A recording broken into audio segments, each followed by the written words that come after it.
Telangana BJP అధ్యక్షుడి ఎన్నికపై అసంతృప్తి చెందిన గోషామహల్ బీజేపీ ఎమ్మెల్యే రాజా సింగ్ ఆ పార్టీకి రాజీనామా చేస్తున్నట్లు ప్రకటించిన విషయం తెలిసిందే. రామచంద్రరావుకు పార్టీ పగ్గాలు అప్పచెప్పడంపై ఆయన తీవ్ర అసంతృప్తి వ్యక్తం చేశారు.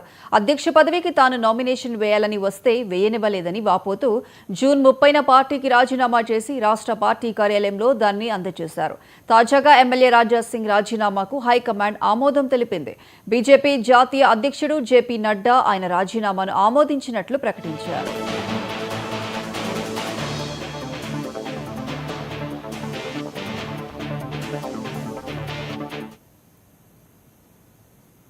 హిందుత్వం కోసమే తన చివరి శ్వాస వరకు పనిచేస్తానని గోషామహల్ ఎమ్మెల్యే రాజా సింగ్ అన్నారు.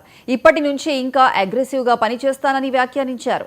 బీజేపీ హిందూ కార్యకర్తలు ఎవరూ బాధపడొద్దని చెప్పారు. వరుసగా 3 సార్లు ఎమ్మెల్యేగా గెలిపించిన గోషామహల్ ప్రజలకు ఈ సందర్భంగా కృతజ్ఞతలు తెలిపారు. నా రిజైన్ని వాళ్ళు యాక్సెప్ట్ చేసినారు. నాకు ఒక మీడియా మిత్రులు నాకు వాట్సాప్ పరంగా నాకు పంపించినారు. అది నాకు దొరికింది.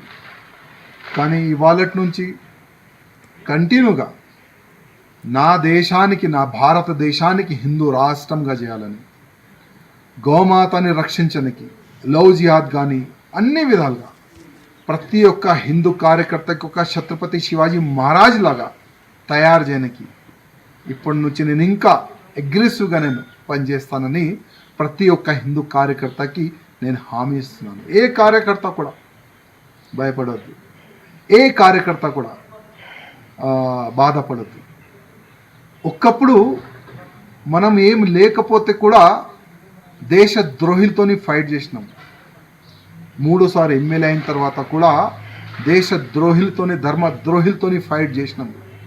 ముందు కూడా అదే చేద్దాం. మీ అందరి ఆశీర్వాదం, మీ అందరు సహకారం నాకు ఉన్నది. గతంలో కూడా ఉండే, ఇప్పుడు కూడా ఉన్నది. ఏం టెన్షన్ ఏ బీజేపీ కార్యకర్త కానీ, నా హిందూ కార్యకర్తలు కానీ కొద్ది కూడా టెన్షన్ ఎవరు కూడా తీసుకోవద్దని నా ప్రతి ఒక్క కార్యకర్త